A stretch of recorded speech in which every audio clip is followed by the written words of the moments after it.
é companheira do Flávio, está sempre do lado dele. Eu acho que ela vai se expor depois como uma primeira-dama.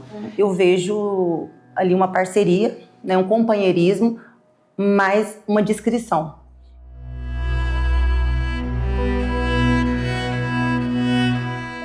Não é à toa que você é o Bolsonaro moderado. Reeduquei ele. Essa que você acabou de ouvir é a Fernanda Bolsonaro, esposa do Flávio. Fica aqui que eu vou te contar o porquê ela virou um personagem importante na campanha eleitoral do senador. Você deve ter visto nos últimos dias que o senador e pré-candidato à presidência Flávio Bolsonaro se envolveu em um desentendimento com a Michelle Bolsonaro, esposa do seu pai, que o acusou de desrespeitá-lo. Isso gerou uma crise na direita bolsonarista e abalou o que deve ser um dos pontos-chave dessa campanha eleitoral, o público feminino. Como herança deixada por Jair Bolsonaro, o filho 01, Flávio já tinha, antes do vídeo de Michelle, dificuldade de conquistar o eleitorado feminino. Por isso, nas eleições deste ano, um novo nome da família entrou em cena: Fernanda Bolsonaro, esposa de Flávio. Esposa do Flávio há 18 anos, 16 anos, nós já estamos juntos há 18. Temos 2 filhas, né, amor? Uma de 14, uma de 12.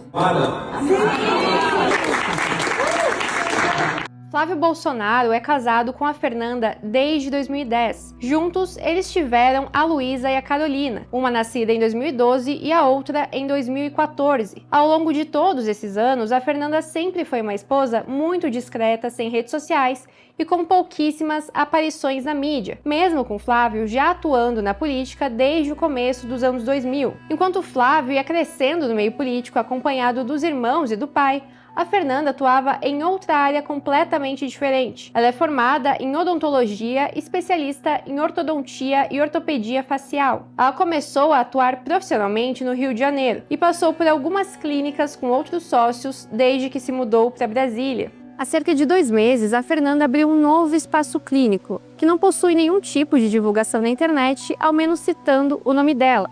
Por isso eu vim para cá, para o antigo espaço de atendimento dela, para tentar descobrir um endereço ou ao menos um meio de contato do novo local de atendimento. Mas como eu falei, a Fernanda é uma pessoa muito discreta, nem os porteiros sabiam me informar quem ela era. Por isso, quando eu entrei em contato com a clínica antiga, me informaram que pacientes que não são indicados diretamente a ela precisariam passar primeiro por uma análise de dados pessoais. Só aí a clínica decide se você pode ou não receber um contato para agendar uma consulta médica com a Fernanda. Bom, mas o foco da Fernanda tem mudado um pouco nesses últimos meses. Desde dezembro de 2025, ela tem aparecido mais em conteúdos publicados nas redes sociais do Flávio e dela própria. O primeiro post que a Fernanda fez no Instagram foi no Natal do ano passado, ao lado do Flávio e das filhas, passando uma mensagem de amor e união da família. Estamos chegando ao fim de 2025, um ano desafiador para muitas famílias brasileiras. Um ano de incertezas, de dores, mas também de fé e de união dentro dos nossos lares. De lá pra cá tem sido sempre isso, posts com o marido destacando o bom convívio familiar e a boa índole de Flávio Bolsonaro. Ele tá com muita garra, a gente tá encarando também como uma missão de Deus, netos.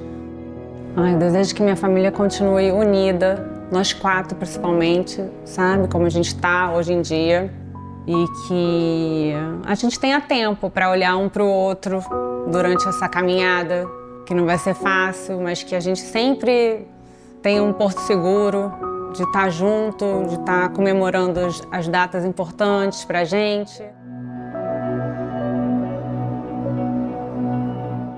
Essa movimentação ocorre durante a corrida pré-eleitoral, e quanto mais perto do pleito, com o primeiro turno marcado para o dia 4 de outubro, mais postagens são feitas. Mas a briga do marido com a madrasta é um marco. Voltando ao Flávio, telefonei para ele, tentei algumas vezes, mas ele não atendeu. Algumas horas depois da postagem, ele retornou a ligação. Mas, sinceramente, para falar o que ele me falou, seria melhor se ele não tivesse ligado. Ele foi muito ríspido, me desrespeitou e me maltratou ao telefone. E eu não tinha feito nada contra ele. Desde então, a Fernanda intensificou as postagens no Instagram e no X fez sua primeira publicação em defesa do marido, dizendo que ele é um homem leve, respeitoso, carinhoso, restaurado e um pai dedicado. Como você pode perceber nas postagens, a Fernanda costuma citar trechos da Bíblia e falar em Deus. No começo desse ano, ela e o Flávio se batizaram novamente nas águas do Rio Jordão, em Israel, e compartilharam um momento nas redes. E em maio, o casal foi à Santa Ceia da Igreja Assembleia de Deus do pastor Silas Malafaia, aliado de Jair. Vale destacar que o eleitorado evangélico é um dos pontos mais fortes da família Bolsonaro, enquanto seu principal oponente, o presidente Lula, tenta arrancar uma parte desse grupo para crescer nas pesquisas eleitorais.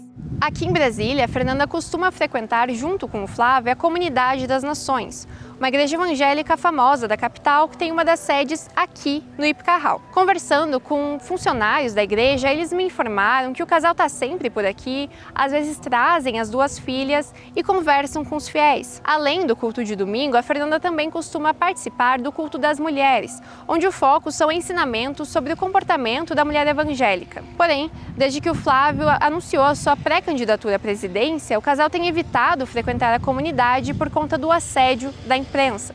Fernanda também compareceu ao evento organizado pelo senador com mulheres do Partido Liberal, no dia 1º de julho. Nesse evento, Flávio se envolveu em mais uma polêmica. Ele repudiou a fala de um aliado da família, o influenciador Paulo Figueiredo, que após o vídeo da Michelle, disse que mulheres não sabem votar. Quero repudiar veementemente a fala do Paulo Figueiredo sobre as mulheres. Não concordo com o que ele falou. Completamente equivocado, ele não faz parte da nossa campanha. Óbvio, uma pessoa que nos ajuda muito lá nos Estados Unidos, nas pautas que nós temos nos Estados Unidos junto com meu irmão. Ele trabalha, ajuda, tanto é que estava em diversos momentos importantes ao nosso lado lá, e em função disso que as pessoas tentam colocar no meu colo uma fala que não é minha. Eu não tenho responsabilidade sobre o que ele fala, mas tenho obrigação de falar aqui que eu me senti ofendido com a fala a partir do momento que ele generaliza e fala das mulheres, inclusive está falando da minha esposa. A minha esposa também está incluída nesse pacote de mulheres que não sabem votar, e nunca ele poderia dizer que é a culpa das mulheres. E eu vou explicar por quê.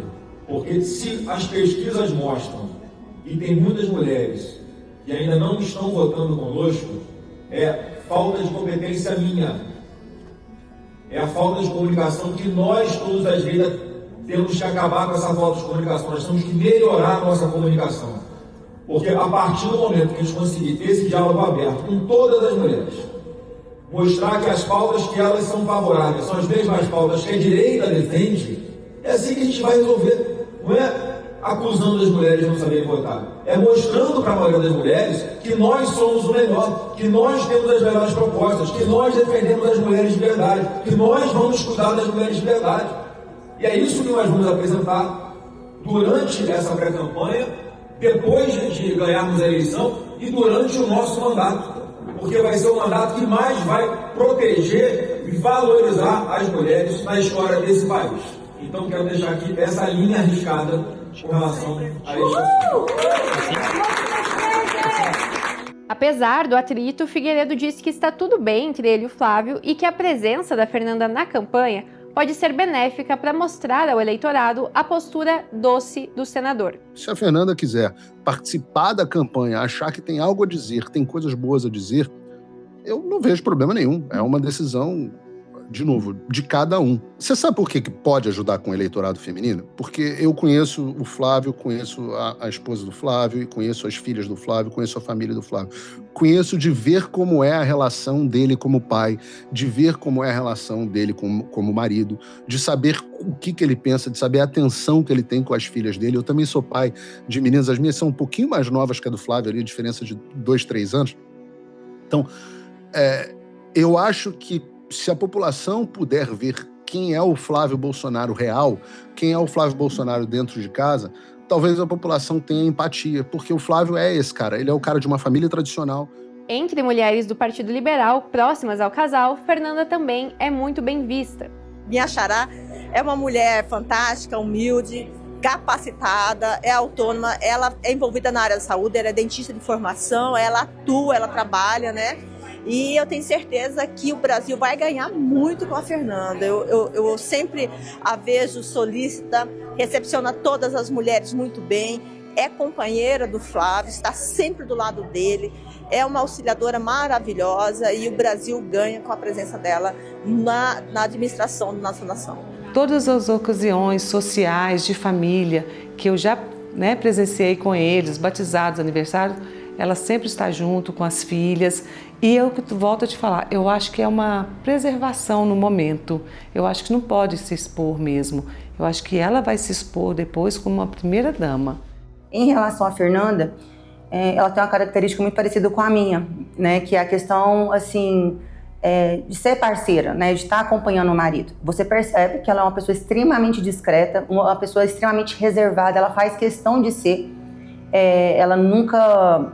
Você percebe que durante todos os mandatos do Flávio, enquanto ainda no Rio, senador, né? Agora pré-candidato a presidente da República, você não vê ela querendo uma aparição exclusiva, né? Uma agenda sozinha, ela sempre como suporte, apoio do marido. Então, eu vejo ali uma parceria, né? Um companheirismo, mas uma discrição. Eu tentei conversar diretamente com a Fernanda Bolsonaro, mas a assessoria me informou que ela não está fazendo entrevistas nesse momento. Ela está sendo preparada pela assessoria de imprensa para então começar a falar com jornalistas. Fazendo essa reportagem, eu também percebi que tudo envolvendo a Fernanda é feito com muita discrição e planejamento, como as próprias aliadas informaram. Mas apesar da boa imagem da Fernanda entre aliados políticos, conversando com a cientista política Carolina Altaler, o entendimento é de que usar a imagem da esposa na campanha eleitoral pode não ser tão benéfico para conquistar votos do eleitorado feminino. Agora, quando a gente fala de Fernanda Bolsonaro substituindo Michele Bolsonaro, é uma troca muito difícil de fazer, né? No curto prazo, eu diria que não vai funcionar. A Michele, ela não é apenas uma figura de campanha, né? Ela é uma liderança política construída ao longo de anos, com uma base própria, com um investimento, né, muito grande do PL Mulher para estabelecer uma rede de candidaturas estaduais, né? Então, ela tem esse capital simbólico também junto ao eleitorado evangélico feminino, né? Que isso não se transfere de uma hora para outra, né? E a Fernanda é uma figura nova, praticamente desconhecida até o início desse ano. Ela tem esse papel de esposa dedicada, né? Tem um teto de alcance político muito menor do que o de liderança autônoma, né? Que Michele vem construindo, né? Primeiro como uma primeira-dama expressiva e depois aí à frente dessa estratégia de angariar mulheres para o PL, né? O que essa troca na campanha pode fazer é estabilizar a imagem de Flávio, né, junto a essa base que já está convencida, mas dificilmente ele consegue expandir o eleitorado feminino indeciso, que é exatamente onde a eleição vai ser decidida, né? A Michele, ela consegue mover um pouco melhor esse eleitorado. A Fernanda, por enquanto, ainda não tem esse poder, né? Ela ocupa efetivamente esse lugar de primeira-dama. O que a Carolina explica é que reforçar a campanha com a esposa conquista apenas as eleitoras que já fazem parte da base eleitoral bolsonarista, conforme mostram os dados da última pesquisa do Instituto Atlas Intel. Para as mulheres que já declaravam voto em Flávio, nem mesmo o vídeo denúncia de Michele fez elas deixarem de apoiar o senador. Por isso, eu conversei com o head da Atlas Intel, Yuri Sanches, sobre como as demais eleitoras femininas foram impactadas pelo vídeo. O eleitor de direita não bolsonarista, ele já tem uma desconfiança sobre as explicações, sobre as justificativas, né? Então, esse eleitorado de direita não bolsonarista também acabou sendo negativamente afetado, né? Porque, em primeiro lugar, quando a gente olha para a candidatura do Flávio, na direita bolsonarista existia a esperança de que Tarcísio de Freitas pudesse ser o nome, né? Então havia um desejo, uma esperança de que, de certa forma, o bolsonarismo pudesse ser superado por uma candidatura mais vista como mais moderada, né? Ainda que tivesse algum vínculo com o bolsonarismo, tendo sido ministro de Jair Bolsonaro, Tarcísio de Freitas era ali uma opção para tentar se afastar de escândalos, de questões do núcleo familiar bolsonarista, né? Então, por isso, mesmo nessa direita que não é bolsonarista, há ali um impacto negativo justamente nesse sentido, de uma campanha que parece até aqui ter problemas relevantes de convívio, de ideias dentro do próprio núcleo, né, familiar mesmo. Então, tanto no grupo independente quanto no grupo de direita não bolsonarista, esse impacto a gente vê acontecendo, sim, como resultado do vídeo. Sanches explica que, entre o eleitorado, a imagem de Flávia ainda está muito associada ao pai, Jair Bolsonaro, que teve, ao longo de toda a sua trajetória política, falas misóginas. Eu tenho um quinto também. O quinto eu dei uma fraquejada, né? Foram 4 homens, a quinta deu uma fraquejada, veio uma mulher. Grava aí que eu sou estuprador. Eu sou estuprador agora. Olha, jamais estuprar você que você não merece. Do outro lado da disputa eleitoral, Flávio tem que enfrentar o presidente Lula, que costuma performar melhor entre as eleitoras mulheres nas pesquisas de intenção de voto e que tem acenado a elas como o mecanismo mais poderoso que se pode ter em uma campanha eleitoral, a máquina pública. O governo Lula tem priorizado em 2026 projetos de lei voltados ao combate à violência de gênero. O Lula ele sempre teve uma vantagem estrutural dentro do voto feminino, né? Então, quando a gente olha a pesquisa, as nossas pesquisas, em qualquer pesquisa de opinião eleitoral, quando a gente olha para subgrupos, de qualquer forma a gente precisa ter um pouco de cautela ao analisar, porque como a gente fala de subgrupos dentro da amostra, por mais que seja um grupo com 50%, né,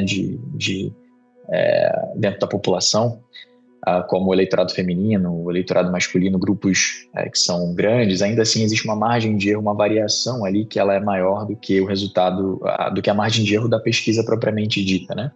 Mas de forma geral, o presidente Lula sempre teve no voto feminino uma espécie de fortaleza para compensar uma desvantagem que ele tinha no voto masculino, né? O Lula está atuando no campo das políticas públicas, ele tem projetos voltados para questões concretas da vida das mulheres, né? Isso tem potencial de impacto real, especialmente entre mulheres de baixa renda, que são beneficiárias dessas políticas, né? E que avaliam os candidatos pelo que elas sentem no cotidiano. Aqui não tem muita historinha, a gente precisa ver essa mudança na vida, né, real das pessoas. Assim. O risco para o Lula é que a aprovação entre mulheres ela vem caindo, né? E os projetos de lei muitas vezes demoram para se traduzir em percepção de mudança. De fato, isso tem a ver muito com a forma, né, como a gente trabalha a comunicação nos últimos anos e mesmo a aproximação de temas políticos, né, que antes eram mais distantes do eleitorado, mas com o digital, as redes sociais, a gente sabe que essas informações elas circulam de outra maneira, né? Então eu tendo a achar que essa insatisfação generalizada do eleitorado, né, tem muito a ver com essas construções políticas que a gente tem feito a partir das redes sociais nos últimos tempos, né? A análise da Carolina nos ajuda a entender o caminho que as campanhas de Lula e Flávio Bolsonaro devem tomar. Mas a disputa só começa de fato a partir do dia 4 de agosto, que é quando começa o período eleitoral. A Fernanda deve ganhar cada vez mais espaço na campanha do senador. Mas para saber tudo o que vai acontecer daqui até o pleito eleitoral, acompanhe nosso canal no YouTube e nossas redes sociais.